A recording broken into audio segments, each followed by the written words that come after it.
as our former colleague, Ryan D., would like to say, it is Halloween the 8th. All right. Do you know who I'm talking about? Do you remember who that is? Yep. Halloween the 8th. His Twitter has every day. Halloween the 9th. Yeah, Okay. since the beginning of the month. So he likes Halloween. Apparently, one would think. Yeah. A lot of those Halloween likers. It's a spooky month. And there are some spooky games. I mean, I'm personally looking forward to Thanksgiving. But some turkey games. Yep. Wait, what are you looking forward to Thanksgiving for? Food and then Battlefield's coma, the 19th. Then a coma. Battlefield's the 19th. All right, 19th. So food, Battlefield coma. Battlefield food coma. Yeah, maybe that. Or food coma Battlefield. Yeah, well, it's something. Because food first. Yeah. Then you'll get into a coma. You won't. Or maybe there'll be 2 comas in there. You never know. It depends. If you coma early enough, you can always go round 2. Oh yeah. That's down the road, though. There are things that are more pressing. Things that you could do right now, in the moment. Maybe you could play a new game. Or an old game. Or you could do nothing. Or listen to this podcast. Oh, yeah, we did skip the intro. I think we did it last week, too. Oh, fuck. We suck. Do you like how I loop you in there with me? This is the Gamers 2 Podcast, your weekly roundup of news and commentary related to the video game industry and anything else that might pique our interest. I mean, to be fair, I'm supposed to keep you in track. I'm untrackable. I'm like a stealth podcaster. JD hit a 3-run home run. That's good. Oh, my God. This isn't looking good for the Rays. This game, at least. Yeah, for now. It'll be over. The Rays will come back, put up 6 runs, and we'll all be wondering again. Anyway, playoff baseball is also happening. But hey, yeah, as Matt said, you can buy some new games. Yeah, do that. Games such as Alan Wake Remastered for the PC, PlayStation, Xbox. You played Alan Wake, right? No, you didn't. Did not. Thought you did. I played Alan Wake. Fun time. I played the original Prey. Is that relevant? No. Didn't they come out around the same time? It's Alan Wake and Prey. Aren't they the same studio? Control. Prey Alan 2, Wake, though. No. Prey 2 is still Arcane, I'm pretty sure. The first Prey. Arcane. Is it? The very first one? I'm pretty sure, yeah. Control's done by the same as Alan Wake, which is Remedy. I'm pretty sure. Unless it was like a Lost Planet or something. I don't know. All right. Alan Wake's one of those games where I saw it and I was like, what is this? I played it. What is it? Okay. All right. My original assessment is valid. I enjoyed it. It was an interesting horror style game. Different combat. You got to shine a light on a monster in order to shoot it type of thing. Yeah. Sounds like you know exactly what I want to do. Yeah. Number 2. BPM. Bullets per minute for the PlayStation and Xbox. Number 3. Hell Let Loose for the PlayStation and Xbox. Number 4. Jet. The Far Shore for the PC, PlayStations. Number 5. Rainbow Billy, The Curse of the Leviathan for the PC, PlayStation, Xbox, and Switch. Number 6. Super Monkey Ball Banana Mania for the PC, PlayStation, Xbox, and Switch. Number 7 already, apparently. Wasteland 3. Cult of the Holy Detonation DLC for the PC, PlayStation, and Xbox. Every time I see Wasteland stuff, I wish Kenny and I had finished playing it, but it would have taken us so long. Such a good game. Number 8. Art of Rally for the PlayStation. Matt has seen me play that. Mm-hmm. Mm-hmm. Mm-hmm. I'm to the point where I could potentially say whatever, and he's going to agree with me. I'm listening. I know. I'm just trying to think if you actually remember what game that is. Is the it's the one with the stick figure people running around in the corners and stuff, right? Yeah. Yeah, like I know, you can, I know what you mean. Yeah. Isometric 2D. Yeah. Yeah. They're like the weird fucking like A lot of drifting. fluid motion stick figures who like run around when you go to come near the corners. Yeah. Who scatter wildly whenever I come Yeah, near corners yeah, because yeah. I'm going to kill them all. But then you can like just go right through them and they don't seem to care. Yeah. Number 9, Age of Darkness. Final Stand for the PC. Number 10, Far Cry 6. For everything, including Stadia and not the Switch. Gotta hedge those bets. Put the game on Stadia. Number 11, and Luna technically, but I don't know why that's not listed. Number 11, The Lightbringer for the PC and Switch. Number 12, Moonglow Bay for the PC and Xboxes. Number 13, New Warzone season. So they already made back the $18 million that they got sued for. That's easy. Oh, Got 'em. there's gonna be something on that. Yeah, I'm sure there is. Number 14, Knockout Home Fitness for the Switch. There's a lot of jokes there.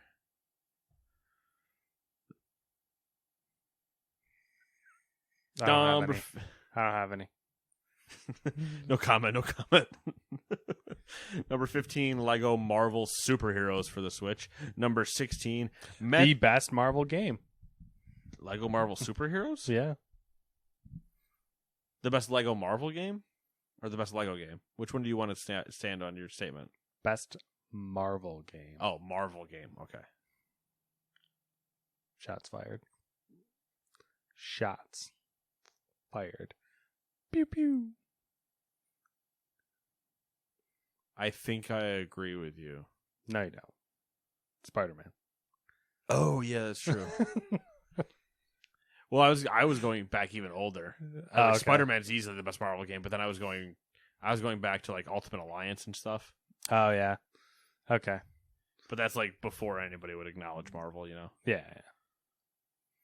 Number 17, Nintendo Switch, the OLED model. So if you wanted to buy a whole new console, there it is. Number 16, I forgot it. Metroid Dread is back from the dead and officially released on Nintendo Switch.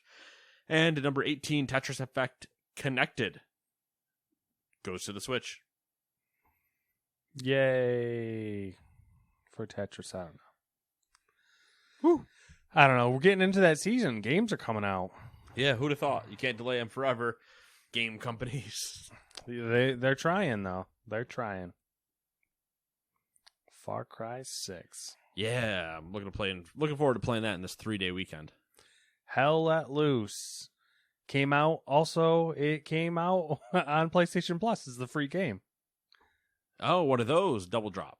Yeah, so I don't know. Like that probably is a little Boost telling. those rookie numbers. Yeah, I mean, well, it's telling, but so did Rocket League. So, like, I mean, you know, hey, that's a good point. That's a good point. I'm not saying it's necessarily a bad sign. Wow, that guy's got a mean mug. Who? Whoever this Boston pitcher is. Oh, Tanner Houck? Yeah. Hawk? Houck sounds right. I don't know if it's true. He also throws, I can't remember if it's him or if it's another one of their pitchers. There's one of their pitchers I really love how he throws. Because he's very, it's not like calm. It's everything's fine. The moment he starts, Randy with his boots. He separates the ball and the glove, and his arm goes obviously behind him. And all of that's kind of slow relative. And then the moment he starts to bring his arm back forward, everything hits like a 300% speed increase, and it's just, yeah! You're like, oh, okay. I don't think it's him, but it's somebody on that team, and I'm like, I kind of love that. Interesting. Hey, how you feeling about numbers? I feel like evens. Even Steven. I'm going to go number 1, since I had a choice. According to Wall Street and according to a Wall Street Journal analysis, Apple is generating more revenue from video games than the 3 console platform holders. The article cites Sensor Tower's estimate that Apple received $15.9 billion from the App Store during the company's fiscal 2019. Based on Apple's operating margin calculations, which were revealed during the Epic versus Apple trial earlier this year, the operating profit for the App Store was $12.3 billion that year. Not that any of this matters, but the Wall Street Journal's analysis claims that Apple would have earned $8.5 billion from gaming, which it reports is $2 billion more than the operating profit generated during the same period by Sony, Nintendo, Microsoft, and Activision. Huh. Doesn't that just disgust you on some level? Oh, well, anytime we start discussing some people's finances, I hurt inside. Yes. Speaking of finances, we're not there yet. Actually, do we cover it at all? Which one? A while. Okay. Twitch. Oh, yeah. Didn't go into depth on it, though, but we can chit-chat We don't about have to go it. into too depth on it, but yeah. As we I do. mean, that's a lot of money, though. That is a lot of money for Apple. $15.9 billion. For an Apple video games related thing. Not Apple, but in general. Because, they have money coming out of every orifice of their metaphoric body. So, hold on. Let me just skim back through this before I say what I want to say.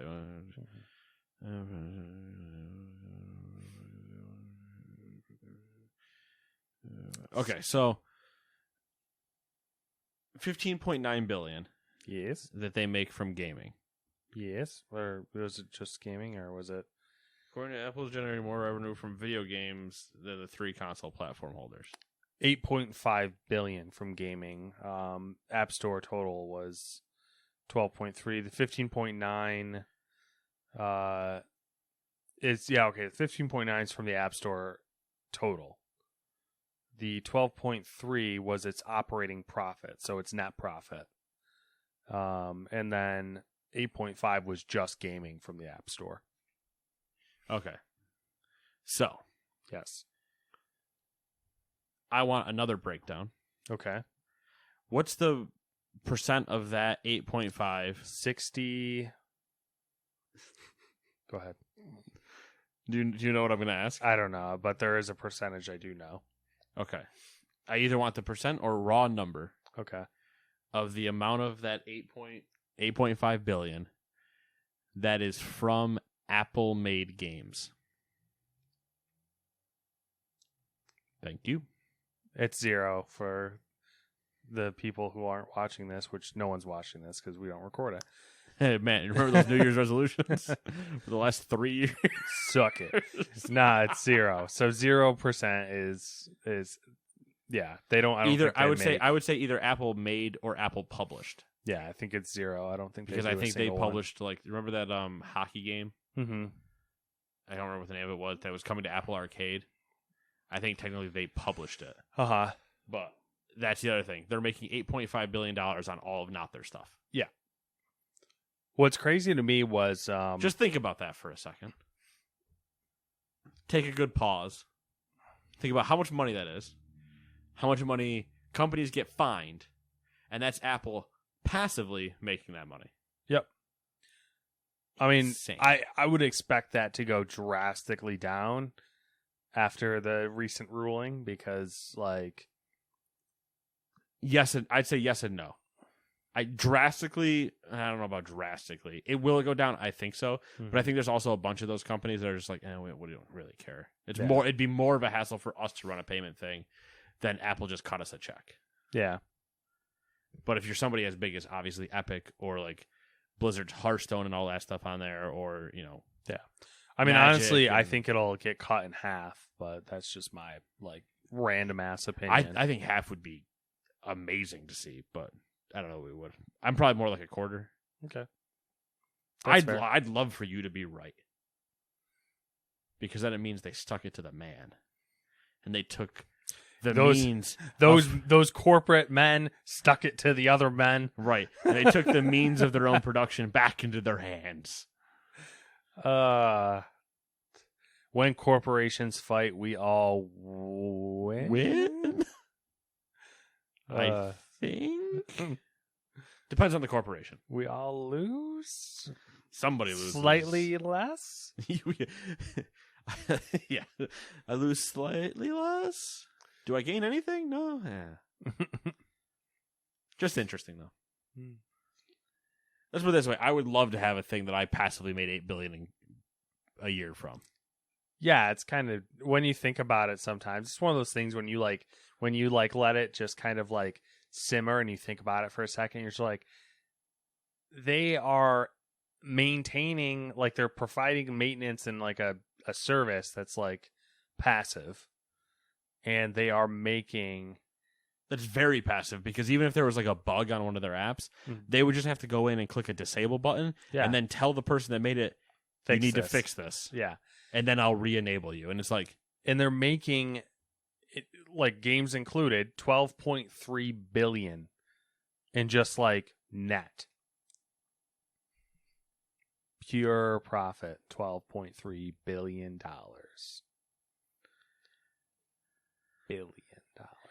yep.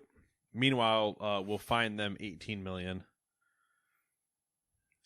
Billion. So here's the fun part. This is the other last number thing about this. Yeah. So they made 8.5 billion. The 12.5 billion obviously is a good number as well. It's more. That's how numbers work. What was the settlement from Epic? Blizzard? No, from Or Epic. Epic? Was It it was like 12? 6 million or something like that. This was like 9. Yeah, Whatever it was. It was a insignificant. Yeah, Wow. so it was between 6 to 12 million. And they were like, "Oh, we suffered massive damages." They made 8.9 billion before that conversation started. Yep. What always blows my mind is like the that's amount funny. of liquid cash Apple keeps on hand. Like most companies, they don't have a lot of like cash. Yeah, like it's Hard cash. value, but it's in things. Yeah. Apple keeps, and this is not an exaggeration. I can actually give you the exact number because I just looked it up to be sure. But a very, very easy number to say and is extremely close. They have $195.8 billion in cash. You know, for that fuck around and find out money. Yes. Oh, hey, David Robertson, former Yankee. Went to the Rays. The Rays probably fixed him. Went to the Rays after a few other stops, but yeah. Okay. All right, we spent too much time on Apple. Number 2. Xbox has announced the addition of Apple. No. Xbox has announced the addition of accessibility tags to the Microsoft Store. The new feature is already available to members of the Xbox Accessibility Insiders League, who will provide feedback before tags are made available to everyone in the coming months. Tags will show the level of accessibility of a game so players know what's included prior to purchasing the title. Tags will include features such as narrated game menus, subtitle options, input remapping, full keyboard support, and single-stick gameplay, among others. There will be a total of 20 tags available. There will be certain criteria for developers to meet before they are allowed to have these tags included. For instance, subtitles will need to be a specific font size and have the option to be resized by up to 200%. Good forward move. I mean, Yep. Cool beans. Nothing like. I'm hoping the tags are actually, because sometimes tags can be very broad, Mhm. and while they are putting in 20 of them, I do hope they're detailed enough so you could just look at it and go, okay, that does have the feature I'm looking for. Yeah. Like, It'd be nice if they did something to set it apart to like make them like a fucking different color. That's the only thing that has that. Yeah, either that or that. Do these and show me the, like on some of the ones where it might be you need to see it. Mm-hmm. Show me, like, because you know how to do the preview screenshots. Show me one of the screenshots with like one of them fully enabled, so I would just have an idea that you're like, okay, this is what that one is. Mm-hmm. Yeah. Like, I don't need to see when it says your subtitle text goes up 200%. You can just tell me that. That's fine. Yeah. But sometimes with things that are color based, you're like, okay, I need to actually see if those colors are different enough, or shadings and stuff like that. Mm-hmm. Yep. Sound, the adaptive controller. I'm Mhm. sure that'll probably be one like adaptive controller compatible or something, Yeah, that would make sense. which is probably under the input remapping one. Yeah. Or like the single stick, like they have a single Yeah, stick that's thing, true. so Yep. they definitely probably have an adaptive controller thing. I just don't want to see 8 tags for controller, like different controllers. You know what I mean? Yeah. Anyway, All right, number 3. Konami recently announced the Action and Shooting Game Contest, an indie developer competition that allows creators to make games based on Konami's IP. As reported by IGN, contestants have an opportunity to win a grand prize of $18,000. If the publisher wishes to commercialize a game submitted in the competition, it will invest up to $271,000 in its development. In addition to the funding, Konami will provide supervision, mentorship, localization, and promotional support. Konami gave contestants a list of 80 games to base their new projects on, none of which I recognized. I was waiting for it to be like Metal Gear, and you're gonna just be like, everybody's about to try to make a Metal Gear game. It's just a bunch of obscure games that... Probably all their old ones Yeah. that have just been existing. They're like, we're wondering if any of these are even worth bringing back. Let's make the community figure it out. I don't want to pay my guys to do it. Yep. Which I'm okay with, because, like, I guess I'm assuming when they based on the funds that they're providing and stuff, like, they're talking indie as in, like, someone, like, a single guy or, like, Yeah, or when gal. they're saying that we're going to spend $270,000 to fund it, Yeah. then you're talking like one person team. Yeah. Maybe 3 or 4 at most. Like, Yeah, that's like 3 or 4 at most, with the idea that you guys have a year to get it out. yeah. So, interesting stuff. Number 4, as most of you are probably aware, Facebook had a little bit of an outage this week. Some say a little, some say a lot. Some say not enough. You damn right they do. Facebook, Instagram, WhatsApp, all, by the way, Facebook properties. Their back-end services and tools were down for about 6 hours, as told to me multiple times on Twitter and Reddit. Yes.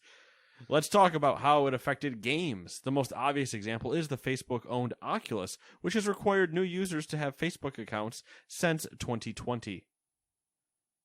Specifically, October of 2020.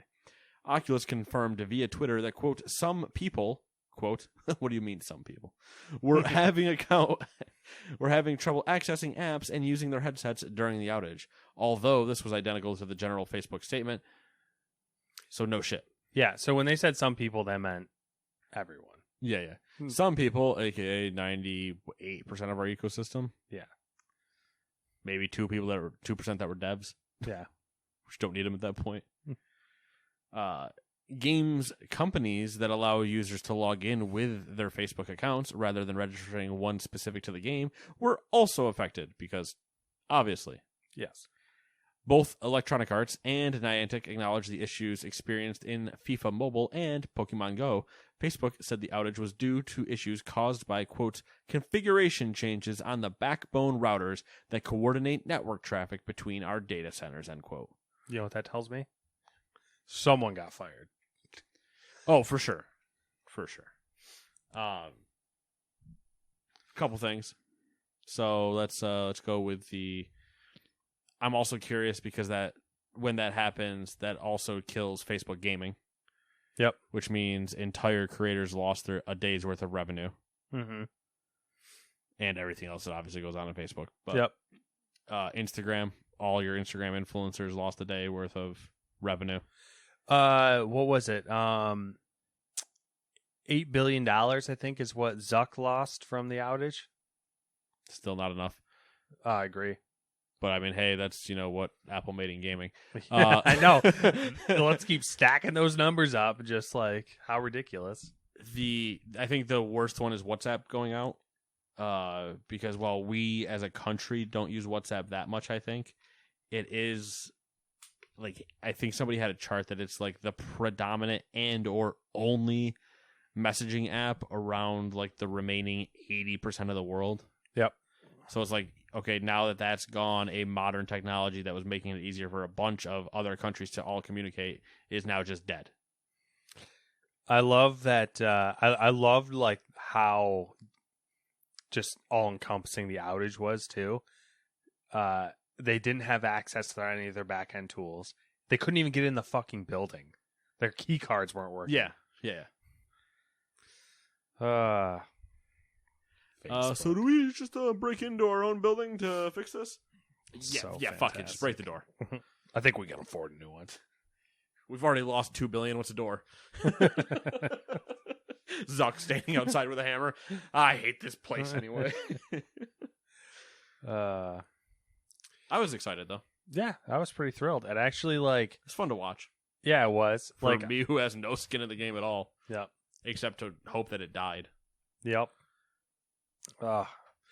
I almost like this is like kind of cruel, but I was like low key hoping for a hack because I was like, oh, I'd love some juicy Facebook stuff. Like, Well, speaking of juicy Facebook stuff, yeah, you know, I'm sure you've been around the block this week. are we talking about Twitter? No. Our Twitch? No, Oh, what Facebook. now? What's going on Facebook? the giant leaker that was all testifying on Congress and was Oh, on yeah. 60 Minutes on Sunday. Yeah, Because this happened the day after. yep. So everybody was like, let me put my tinfoil hat on real quick. And, Mhm. ooh, she set some things off. I was like, she didn't set shit off. no, But it was all good coincidence at the same time. yeah, and like, it was interesting, but it wasn't juicy enough. No, I want no, some it wasn't. real It was evil shit. Like, the fun part is when you and I say juicy. Like the story she had, mhm. the leaker that is, Yeah, was juicy for Congress and juicy for news sites. And, Yeah. and I put news sites in air quotes. With anybody that has half of a brain. Or what did Tucker Carlson call those people? Anyone who has any common sense or decency wouldn't believe me, is I think the quote he used. So anybody that has any half a brain, some common sense or whatever, everything that person said as a leak is like, yeah, obviously that's been happening for years, but nobody bothered to say anything. And Congress gets to have the moment of like, what? What Yeah. do you mean it's been happening? Like you don't know. You fucking, tell me you don't know. Tell me you haven't made money off of a bunch of that. Come on. it's bullshit. It's why it's always just so funny. Bolshevik. Been here saying it for years. I'm up next, aren't I? Number 5. Is that where we're on? Years. Yeah. Number 5. Universal Studios Japan has teamed up with the Pokemon Company to work on a new addition to the company's theme parks. The Osaka-based park is set to gain some kind of Pokemon-themed attractions, similar to the existing Super Nintendo world. Multiple projects are already underway that will create, quote, innovative Pokemon entertainment, end quote, for fans and guests. The first of these projects is scheduled to appear in the park by the end of 2022. So I guess the moral of the story is, if you're a huge Nintendo fan or a huge Pokemon fan, take a trip to Japan. I would love to. Yeah. But I'd like to see a I Gundam. won't. Gundam. But you want to see it when it's attacking a city. I mean, sure. I'm not saying no. I want to see some G Gundam action. Everyone just go watch G Gundam. It's priceless. I don't even know what that is. Oh my god, I'm gonna show you. Google Tequila Gundam. Tequila Gundam? Tequila Gundam. Yes. Or Mummy Gundam. So the premise is the world's basically destroyed itself. There's colonies in space, but they're all like Neo-America, Neo-Japan, Neo-Germany. They're all like colonies of the countries that were on Earth. And they each send a Gundam to Earth every like certain amount of years for the Gundams to battle each other for control over all the other colonies. So whichever country ends up standing at the end and wins the tournament becomes like the ruler for like the next like 4 years or something like that.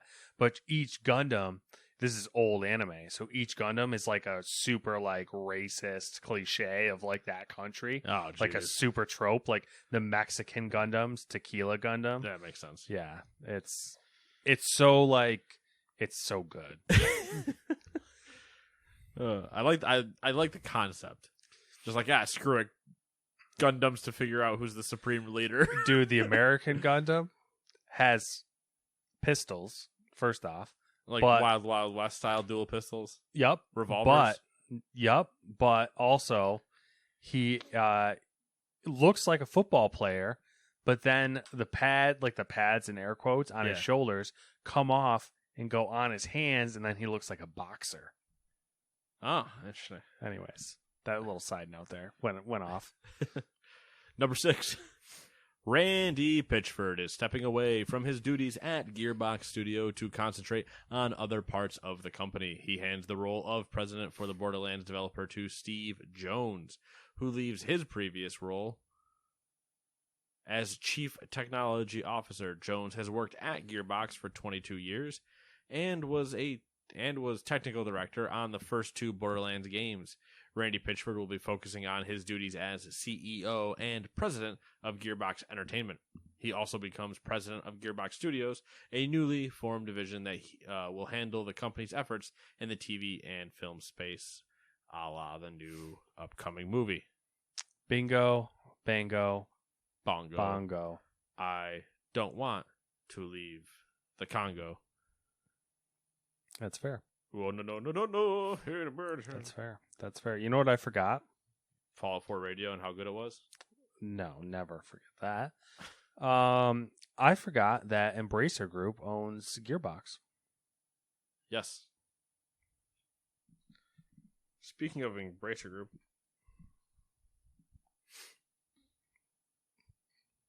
remember their new like European rival, Kepler, or something like that?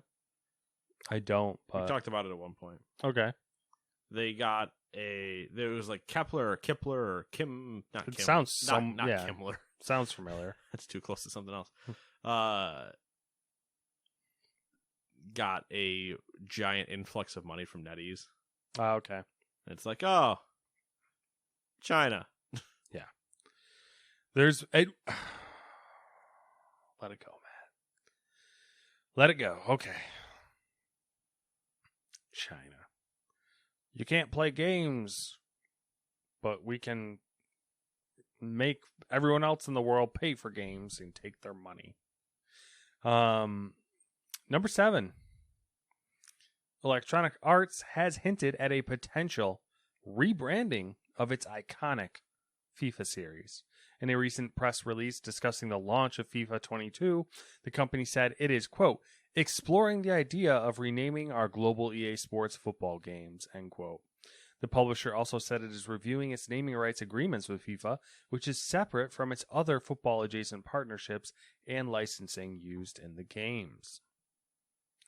You got a hot take on this? You got any feelings either way? I don't know what they would name it to, so that's why I'm like, what do you want to name it? Soccer? Just piss off Europe? Like, what are you trying to rename it to? You know what I mean? I think they're just trying to get away from FIFA, and they'll keep their like licensing agreements with the teams and stuff. Yeah, but you still name the game something. I don't know, fucking worldwide football or some The generic WWF. ass The WWF. shit. Oh yeah, that's true. You couldn't go for that either. The fucking Pandas are going to come at you. The panda entities are going to come after you. like that we both immediately just associate the World Wildlife Federation with fucking pandas. Classic. Yeah, I don't know. EA kills me. I have a hard time like not EA Sports. not looking at every press release they do and everything they do, period, as like Just spitting on it. just shit. Like they were fishing for reactions from the public on this so that Yeah. they can gauge whether like they can break away from FIFA and not have to pay someone some money. It's almost like you could have Weekend at Bernie's meme. Mhm. Hey, hey, look at this guy. He doesn't want to be called FIFA anymore. Yeah. See, nobody cares. Mhm. Number 8.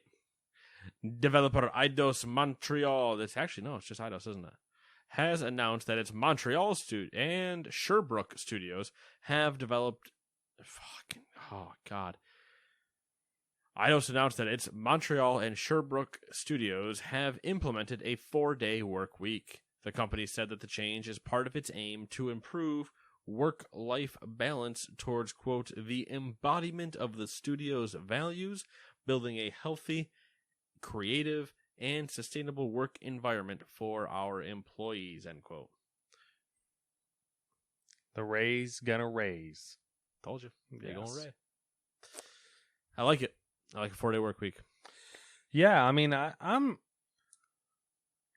curious on the 4-day work week thing. I missed out on it because I started my new job too late, but they did a 4-day work week last summer because it worked out with COVID, where they were like, COVID's happening,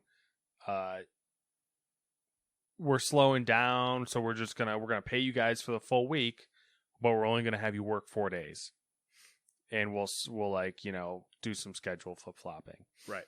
and I'm genuinely curious how that is, because I think that there would be a little bit of a weird a transitional period, but I think overall you would get 4 harder working 4 days of workers working harder than it'd be roughly a net gain, or it would be a wash. I think you'd be minimal net gain mostly. Yeah, a minimal net gain, or it would have no effect. So it would be a positive for no effect is still technically a positive. Yeah, exactly. Because more than Oh my anything, God, we're on the same page about something, guys. Fucking nuts. you better pull all your money out of the bank right now. Things are gonna go crazy. Yeah, it's so my favorite part of COVID was the split that I was doing at one point, where I was 3 days in, 2 days out, because it was nice to be able to just be home for some days, but then still have the breakup of I can go into the office. Yeah. At the same time, I mean, there's positives to that too, because you can get more work done at home, certain types of work. Yeah. You can get more of it done at home than you would be able to at on site. Yeah, and sometimes, I just want to be able to just kind of relax and not be, on. Mm-hmm. And not that my work isn't stressful or anything, but it's just it was a nice thing to, and I'm not in a position where I'm in a bunch of Zoom calls and meetings constantly. Mm-hmm. So I'm doing the old, hey, I got my sweatpants on, but I'm wearing a dress shirt. I'm not doing anything like that where my cameras are on or anything. So it's just I just wake up and do my stuff. I don't need to be there. But at the same time, it's if I need to be there, I go in and I'm there. Yeah. But having the option was just so nice. Yeah. Because it also allows for, it saves you money. Mm-hmm. Me specifically, at least. Yep. I don't have to commute at that point. So that saves me gas. I wouldn't have to, everything at that point. Now I'm lunch at home. I'm whatever. If I had a delivery or something where I needed to run out quick and do something that was quick, local, I gotta take care of some mail or whatever, it's just easier because I'm here, and it's it's 5 minutes, whatever. Yep. On board with that stuff. Now into some juicy news-ish. Juicy. Not really juicy, just Never mind. interesting. The California Department of Fair Employment and Housing is objecting to a proposed settlement between Activision Blizzard and the Equal Employment Opportunity Commission, according to Axios' Stephen Totillo. Totillo posted scans of the DFEH filing in the Activision Blizzard EEOC court case. I fucking love this. That raised objections to the Paris Agreement. The Department of Fair Employment and Housing says the settlement would involve employees releasing Activision Blizzard from claims under California state law, even though the Equal Employment Opportunity Commission has no standing to prosecute those violations. And also said the deal's design would undermine its own lawsuit against the publisher, which it filed in July. I am about this shit. They're like, don't let these motherfuckers off the hook. This is what we said. Yes. We literally said California has to be pissed. Yes. And take a guess. California's pissed. Yeah. Like, nuh-uh. $18 million pocket change to these motherfuckers. We gotta get you trying to help? You trying to help them? Huh? You trying to help them? You know, I'm gonna come after you too. You know, you're both of my sons. Both of you. I don't know what I'm coming at you for yet, but I'm not happy with you. They did basically call them out on their shit, though. They said you don't have the power to do this. You know. Stop. No. No. I say who gets the cookies, not you.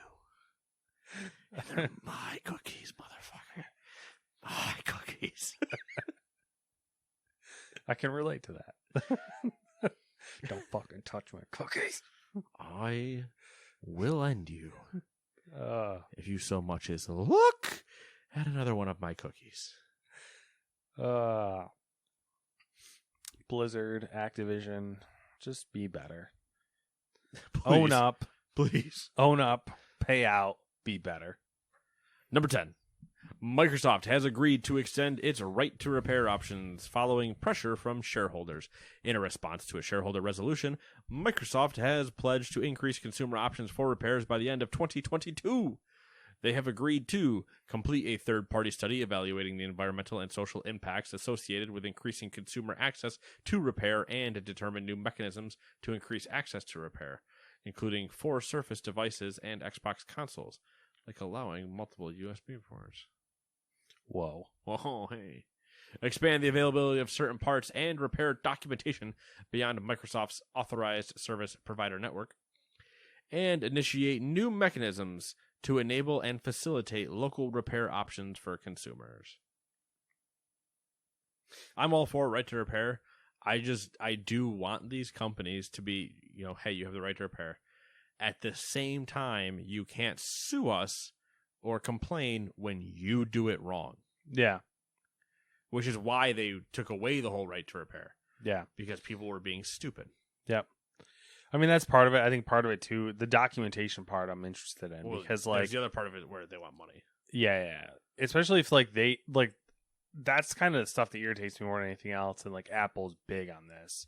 On top of all the other terrible shit they do, the one thing that kills me about them is, they have these, they usually have things that are, traps, essentially, that you don't know about because they don't tell you.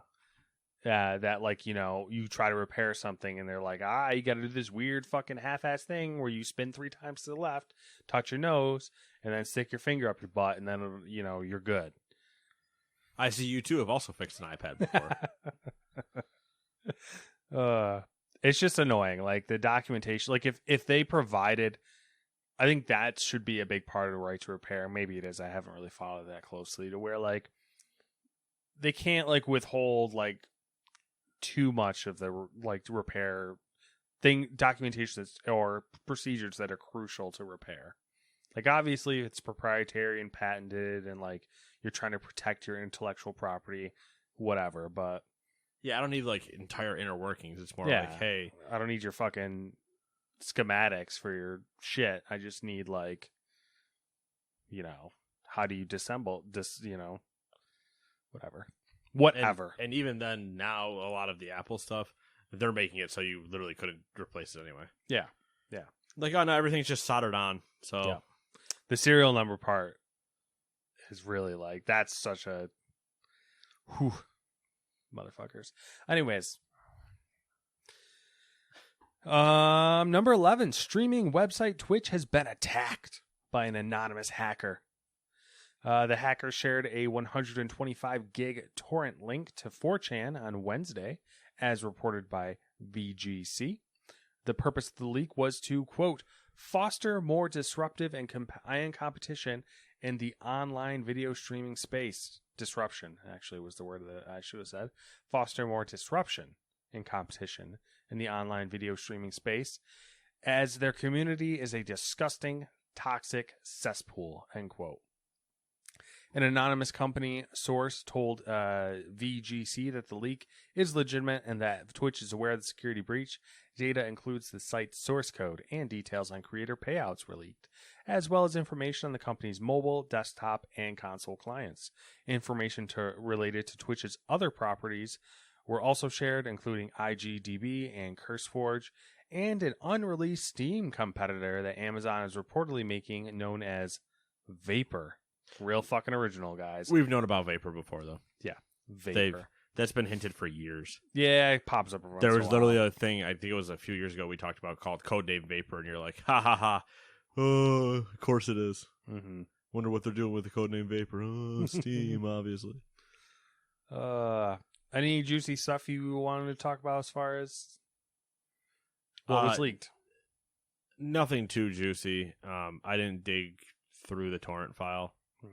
I think it's like I'm not judging what people are making. No, I'm all for what people I are found making. it really fascinating. I found it extremely fascinating. Like I would not have expected Bruce to make as much, but like once you like think about it, like he has a very loyal and fan base. He has a whales. And they subscribe like crazy. Yeah, Like gift subscriptions. He might only have 600 people watching, but the people in there will drop $3,000 in subscriptions and not think twice. Yeah. Whereas like some people who I would think would make bank, weren't as far as subscriptions go. Yeah. Or bits or whatever. The big chart that's out there is the top 100 earners on Twitch determined by Twitch payouts to them from August of 2019 until now. And that Twitch payments include subs, bits, and that's it. They don't include like any contract stuff with Twitch? Not in that part, I don't think, because Okay. I'm almost positive Shroud's contract is more than what he made. Yeah. He was one of the people where I was like, that's not as much as I would have thought. The same with Ninja. I'm pretty sure both are contracts. Mm-hmm. Like, they have exclusivity contracts. So I think it's just the payment in those ways. Mm-hmm. And Bruce was at 1.3 million over that time span. So roughly 2 years. Or like 2 years and 2 months. Yeah, roughly. And same with Ray. And it's like, hell yeah, guys. Go get it. Good for you. Just double played him. Oh, yeah, no. Hell yeah. So funny. Anyways. But yeah, it's just, 1.3 million in 2 years. You're like, oh, yeah, I can see why you left.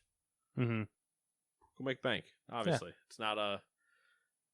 It is funny because you see, I think Bruce averages like 600 to 800 people or something like that. The other and interesting... makes that much money, but then Ray will be around 3,000 people. It depends on what he's playing sometimes. But it was also funny because there's a bunch of people that were like reacting like, holy shit, I can't believe it.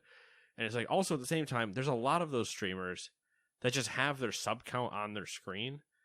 And even if you did rudimentary math where you multiplied that number by 5 and then took the half of it, you'd go, okay, I kind of have a rough idea if I do some quick math. Mm-hmm. You gotta remind me after this. Something I want to tell you about. Okay. No, and part of it too is like I think it's kind of fascinating, and I'm wondering if someone did like some sort of like psychological or someone did some studies, like that is a good chunk of money. Like it's not anything insane, but like a lot of these streamers, you wouldn't if you were watching them or like watching them interact with people, you wouldn't think that they were like, they're not, they don't flaunt it. They're not like, they all seem relatively humble and like down to earth people. So here's what I propose to you. Okay. The kind of nature of the modern millionaire. Yeah. Where they've been around the nothing level. And they're just kind of like, yeah, whatever. Like I'm not here to, you still have your TikTokers that are going to go buy Lambos for absolutely no reason and then trash them and whatever. Mm-hmm. But a lot of those guys, I mean, especially in the Bruce and Ray scenario, mm-hmm. the two that I know the most, they're like, yeah, they're just two guys being dudes. Yep. Two dudes being guys. Hey, we'll just do the thing. I stream the games. I do the thing. And it's like, yeah, obviously. And they're more than deserving of the money. They do great. I mean, Ray's murdered it. He has a whole company of merch that's great merch. Bruce is doing the same thing, building up their own brands. I love it. Mm-hmm. I've subbed to them before from just like whatever. I just find it funny that some people were like offended. Not that they were making that much money, but when you think about it, this doesn't include all the donations. Like, those guys are millionaires and still getting donated money or like, quote, and then like money constantly. In Ray's case, and Bruce is doing merch now too. Yeah, I think he did merch even from when he started. Like that I think it's just merched through like the typical outlets of like he's partnered with somebody for some designs. We'll use Ray as an example. Yeah, like Ray owns a whole merch company. Yeah, Ray has been very successful with his merch, and like that doesn't include that either. So like these are some pretty successful people. Yeah, a full merch company, a full whatever random other payments they're getting from anybody that does a sponsored stream or anything like that. Regular donations / tips /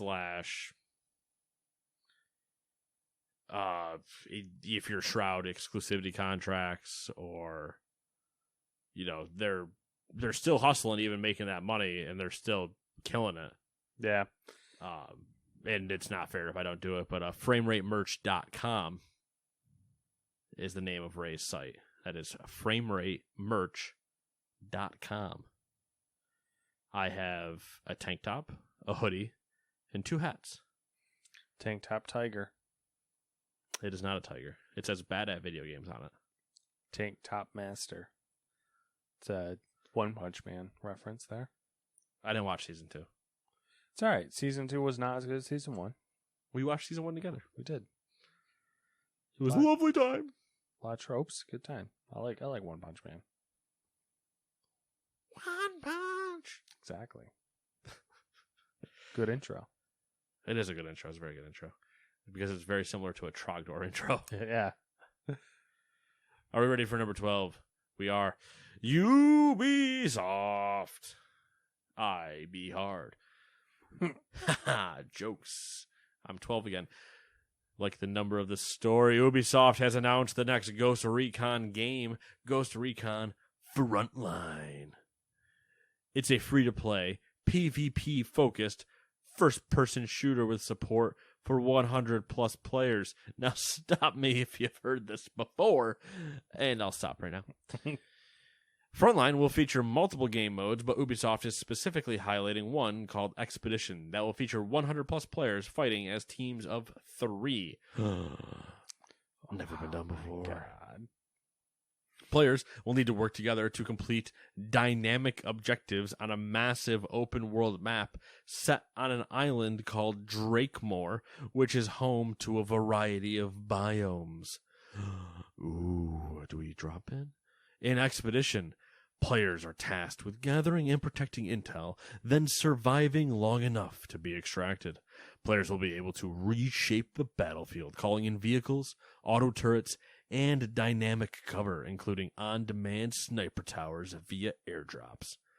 Frontline will offer a variety of player classes, known as contractors. Ubisoft hinted at 3 contractor types that will be available at launch. Assault, which offers great assault. I mean, you're not wrong. That's really all it needs to say. Which offers great sustainability in close-range fights. Support, which offers, oh, you guessed it, support. Protection with fortification abilities. And Scout, which can scout ahead.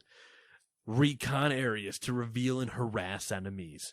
Ubisoft said that other quicker modes are coming to Ghost Recon Frontline, as are additional contractors, as part of a planned ongoing seasonal update model. Man, you guys heard of battle passes? For the free-to-play game.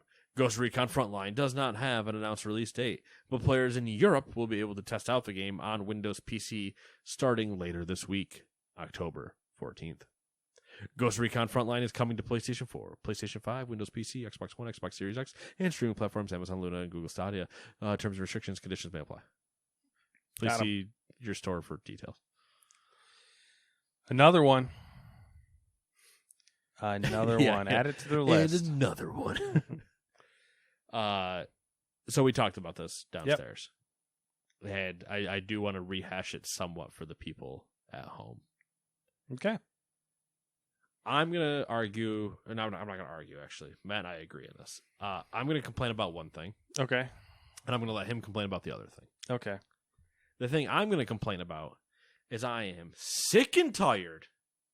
You know what really grinds my gears, Matt? Oh, It really snap. grinds my gears. It's raining sideways. Really grinds my gears is when you have a trailer announcement or any type of production level announcement thing or something where you have also somebody clearly reading off a prompter, which is fine. The prompter's fine. I don't mind people using a prompter. You almost should, so you have a script to follow and not stumble over what you're about to say. Mm-hmm. But quit putting the prompter in very weird spots. If you watch the announcement video for this, the person announcing it is clearly staring down and to the left directly into the prompter, so they are reading it. Again, that's fine because I'm pretty sure he's never read a prompter before to know to read himself ahead and then, you know, kind of only do the eye dart down to get where he needs to and go back to talking to like a public speaking. So he's making sure he hits all his notes. But that's fine if you adjust the camera for it. Just move the prompter next to the camera so at least he's looking at you. Then, maybe, and this is another, I'd have to actually like load that up into Adobe or something to get a grid. I am very positive, though, that he is to the right of the center line, that the shot is not centered on him, and that is infuriating to me. I noticed it just right away. I mean, you're looking over here and you're standing over there. Why are you even in the shot? Go stand over there. the way it's set up is like he's clearly the focus of it. Like everything else in the back is blurred out. It's all got all the bokeh going on. And it was only him. You noticed that And it too? was- yep. The other two were fine. And it was him, three. and like they skewed him like a tad to one side, but for like no good reason. No, It had there was- no value. They were didn't never look right. popping in graphics on the left or anything where it Mhm. could have been like, okay, he's over here because we're going to put an info thing up that he's referencing on this side or anything. It was literally just like, oh, we screwed up and no one ever bothered to check it in post. Yeah. Then at the same time, and this is more of like a, I don't even know why you did it, but okay, Ubisoft, whatever. They did a one couple second like film pan from his front right kind of going towards the side of him, but it's clearly not on a gimbal because the camera is shaking by whoever's holding it as it's doing the pivot. And I was like, why'd you even leave the shot in? Yeah, it was awkward. The whole honestly, the whole thing was awkwardly shot. Yes. I mean, the reading was like par for the course as far as like what you get from game developers. Yeah, anytime that there's this is an announcement that we're going to say vague shit in and not give you details. Yeah, that was all, status quo. It's just the shots, the positioning. It was just awkward, uncomfortable. My hill that I'd die on is that Ubisoft needs to chillax with the first-person shooter, free-to-play PvP games. We have Hyperscape. Hyperscape. Because I knew you'd forget that one. Thank you. We have Heartland. On its way. Yep. X-Defiant. On its way. There's another one too, I think, isn't there? I mean, there's 2 Rainbow Six games on their way. Yeah, but I guess Extraction's like doesn't really count because that's, or not Extraction. I mean, that is Rainbow Six on its way. Yeah. Is it called Extraction? Whatever it is. The There's- Plague one. Yeah, that one, which is kind of more like a Left 4 Dead. Yeah. And now you have Frontline, and they're all slightly different from each other, but Ubisoft traditionally, like, all their games feel like very, very similar. So it's hard for me to imagine that they're gonna feel wildly different from each other. Especially in these instances. Like, Yeah. watching this game, it was almost painful because you're like, there's no reason for this to exist. No, there really isn't. Unless you're literally looking for something this team to do. There's no reason for because they're so similar, there's no reason for all of them to exist. Yeah. And That was the thing that we'd said. Like, literally, you could put all these games. It could be one game. They all could just be different modes. yeah. Literally, you could just call it, at this point, you could call it Tom Clancy. Yep. Because X Defiant is in Clancy's universe, Heartland is in Clancy. It obviously goes Recon as Clancy. Yeah. So you could have just called it Tom Clancy's Frontline Yeah. and put all of them together. Yep. But alas. This pillow is like attacking me. Well, you fucking sat there with it. I'm just like, I keep sliding down too, which isn't helping. All right, enough of the Ubisoft hate, I guess. That being said, looking forward to playing Far Cry 6. Same. When I get time. Lucky number 13. Rockstar Games has confirmed that Grand Theft Auto 3, Vice City, and San Andreas are getting HD remasters. They'll be released in a package called Grand Theft Auto The Trilogy, the Definitive Edition. The collection is coming to PC via the Rockstar Games launcher, PlayStation, Xbox, and the Nintendo Switch. It will come to iOS and Android in the first half of 2022, apparently. Pricing and release date info hasn't been shared, but we did see it mentioned somewhere, I can't remember where, that they will release it on consoles this year. Rockstar is removing the originals from digital storefronts on October 11th, and October 22nd would be GTA 3's 20th anniversary. So, Interesting development. yeah, and it's been rumored to have been done for a while. I think it's actually later on in here, but I'm going to bring it up real quick. Okay. I also saw another rumor about this prior to them officially announcing it, that they were remade in Unreal Engine. That they're using Unreal Engine for the remasters. I'm still curious how much of a remaster they are. That's all. You know what I mean? I think you're right. Just because you're using Unreal doesn't mean that you've changed enough of your graphical assets. Rockstar did say that they are staying true to their original representation. Which, knowing Rockstar, still doesn't tell me anything. No. That just might mean, hey, we didn't change any voice lines, even though stuff's offensive. Now, what I think they did, though, is kept the visuals the same and just upscaled them. HD upscaled them. Yeah, which is like, yeah, I'm probably not going to care. Yeah, same. They did say, like, gameplay enhancements. I'm like, all right. Well, which might just be smoother controls and shit from how janky some of the other stuff was.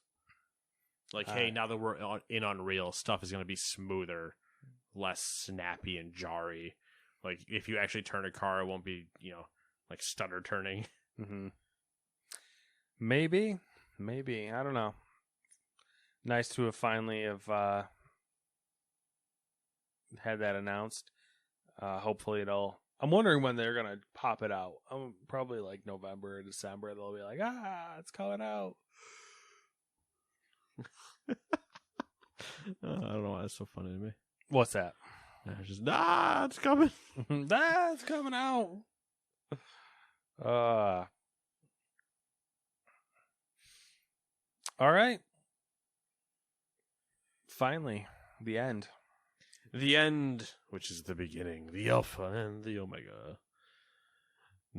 Questionable things that we didn't write paragraphs on. Number one, Xbox boss Phil Spencer has said that the shortage of Xbox Series X and S consoles will likely last well into next year. Man, Phil, who would have thought? Number two, the International 2021. The International, by the way, is the World Championship for Dota. Just the, people that don't know. International 2021 tickets were canceled. The event is still happening, just not with an in-person audience. And apparently, the fake applause is pretty bad. Yeah. So I heard they have fake applause and it's awkward or something. I don't know. Oh, I'm sure. Number three, the Epic Games Store is getting a new achievements system called Epic Achievements. Wow. Inventive. Who would have thought? They're platform-wide and more in line with their competitors' offerings. Because as we know, everybody chases those Steam achievements. Number four, Bungie is removing the Forsaken campaign and the Tangled Shore location from Destiny 2 for Year 5. They join Mars, Io, Titan, Mercury, and the Leviathan and the majority of their associated content into the Destiny Content Vault. To the vault with you! Isn't that a ridiculous concept? Like, they're literally removing content from the game and be like, yeah, you can't play that anymore. You paid for that, you can't play that anymore. I get it only because I know what they're trying to manage. Yeah. And at some point, the thought is, we would just put it back. We're going to take that away. We'll do some development and stuff with it on the backside that you guys can't see, and then we'll release you a new, like a new Forsaken stuff specifically. Like, let's add new stuff to Mars or whatever. But it's like, it is kind of feels shiesty. Number 5, Diablo 4's new game director, without the game even being around yet, is Joe Shealy. I'm going to go with Shealy. A longtime Blizzard veteran who previously worked as a designer on multiple World of Warcraft expansions before becoming a senior game designer on Diablo 3. Number 6, TSMC claims some companies in the tech supply chain are stockpiling its chips. What? More rumors. The Switch OLED dock supports 4K 60 FPS, even though the Switch does not. And GTA stuff and other things. So, hey. There it is. There you have it, folks. That's the way the cookie crumbles. It's been 7 days. What you been up to? You know what? Not as much as I would have liked. I'll tell you that much. I feel you. Did I play New World last time I was on this show? You tried. I made fun of you for trying. I played New World over the last weekend. And I never saw you on. So. I made it up to level 60. No, the leveling was pretty quick. Surprisingly, I think there's a soft cap. I think you'll probably hit like a wall in it. I think there's a wall at like somewhere between like 25 and 30. I think there's a wall. No, I would have guessed later than that. Okay. Well, I think there's like multiple you know what I mean? Like, yeah. You're gonna hit a wall, get yourself over the hump when you get to the next area, and then you'll go up again, and then exactly. Gotcha. Which would make sense because the starter area takes you from like 1 to 25. Okay, yeah, that makes sense. I like it. I think I like it. I actually I enjoy the combat so far. It's simple enough but engaging enough. I just wish I had more time to play it. I also played Hot Wheels Unleashed. Great game. I do have some weird complaints about it that are more of just like I don't know if balance is the right way to put it. Just like the difficulty scaling. Easy is too easy. There's easy, medium, hard. Easy is way too easy. Medium, you can win, but if you like fuck up one time, you're screwed. Which you have to be like on your game, kind of. But it's like fun, like to drive. The tracks are great. It looks amazing. I think it would be like a lot of fun for like a group of friends to play together. Like just because like the antics you could have, like in like screwing each other over and stuff like that. Oh yeah, it'd be really fun. And I think if you were playing with other humans and not the AI, it wouldn't be as like punishing. Yeah. So that's good. Yeah, and I'm looking forward to playing some PGA Tour at some point because that was a free game on PlayStation. I so badly would love to just. I'd even come down to your house just to watch you play, and then just in the background rip you apart. Yeah, just that's a normal day for us. And it looks like he's got 30 yards to the hole. Milo, what do you think? You think he's gonna get there? No, I'm not gonna throw your ball. God damn it, you useless dog. Anyway. Oh, it looks like he overshot that one. Oh, he's in the bunker on the other side. God, he is pissed. Basically, I just want a Mystery Science Theater you playing golf, but with a golf soft voice the entire time. Mm-hmm. And then every now and then you just hear me behind you just... Ha ha ha. Nobody's going to hear the golf clap, but I'm golf clapping, just very soft. Oh, well done. Or I'll yell mashed potatoes for you on a big drive. Mashed potatoes. Such a good clip. The only other crazy thing is I'm dipping my toes in the keyboard world. I kind of did it ass backwards though, where I was like browsing Reddit a couple months ago, and like a company on the keyboard subreddit, mechanical keyboard subreddit, was running like a thing where they were like, oh, this keyboard for $25 for like the only order is only Just for like just the $1,600. board, right? You're talking. It was case, PCB, top plate, like basically everything you needed besides for keys and keycap. Okay, came with switches. Yeah, it's basically a bare bones kit. So you need switches and you need keycaps. Switches and keycaps. Yeah, okay. and they're hot swap keys, sockets. yeah, so, okay. so I ordered that, and that showed up randomly, and I was like, I forgot I bought this, and so oh, hey, look, a project. I was like, oh, it'd be cool to do like a budget mechanical keyboard thing. So like I started like Rabbit hole. Yeah, I rabbit holed, and I literally did the exact opposite. I was like, oh, I'm gonna make holy pandas, because like that's like one of those Holy like pandas are So I ordered Halo Trues, and I ordered Yak Trash Pandas, so I can have holy trash pandas. I like that you did everything that subreddit threatens. Yeah, and like warns people not to do. yeah. All right, yeah, I'm gonna do a budget one. And anybody seen that $1,000 I had? Yeah. So I ordered those. So I got, and if you're not if you don't like dabble into this shit every once in a while, like people like Nate and I do, where we get lost in rabbit holes and become like learn all this random stupid shit. I age years in rabbit holes. Yeah, it's amazing. These switches require two separate switches, and you make a Frankenstein switch out of them. So you're basically throwing money away. And it's just like you're chasing the dragon situation. You never catch that dragon. Yeah, exactly. And then I ordered some keycaps they were on clearance, but obviously they were still stupid. But so I'm waiting for lube to come in. Really expensive lube. Of course.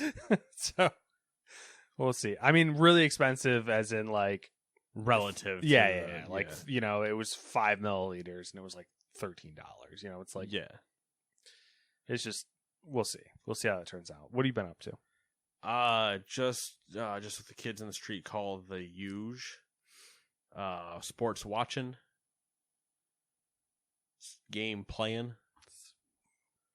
Good place to be. Yeah. Play some show, play some WoW, play some FIFA, play some Battlefield. Gonna play some Far Cry this weekend. It's a 3-day weekend. Watching League of Legends Worlds. I got a lot of watching to do and a lot of playing to do, and I don't plan on doing shit all besides those. So next week you're gonna have a lot to report on. Yeah, or I'm gonna be dead. Oh, just exhausted from doing so much of nothing except enjoying myself that I'll have died of euphoria. All right, awesome. If you're happy about it, then that's all that matters. No, I mean, that's really been it. My gym equipment stuff that I wanted came in today. Nice. So that's going to get set up tomorrow. So I can actually go back to, I'm going to do a workout tomorrow and then one Monday and get back into my routine. Finally got here. I didn't know when it was going to get here, but showed up and I was like, yeah, I'm not putting that together today. Put that together tomorrow because I don't know how long it's going to take me. And I know you're on your way. So through the proverbial monkey wrench in the plans. It wouldn't have mattered because I'm going to want to set it up, and then when I want to set it up, I'm going to want to work out on it just to see how it is. So it's like, yeah, it just makes sense to have more time tomorrow to do the whole thing. Yeah. But yeah, that's it. That's all I got. Yeah.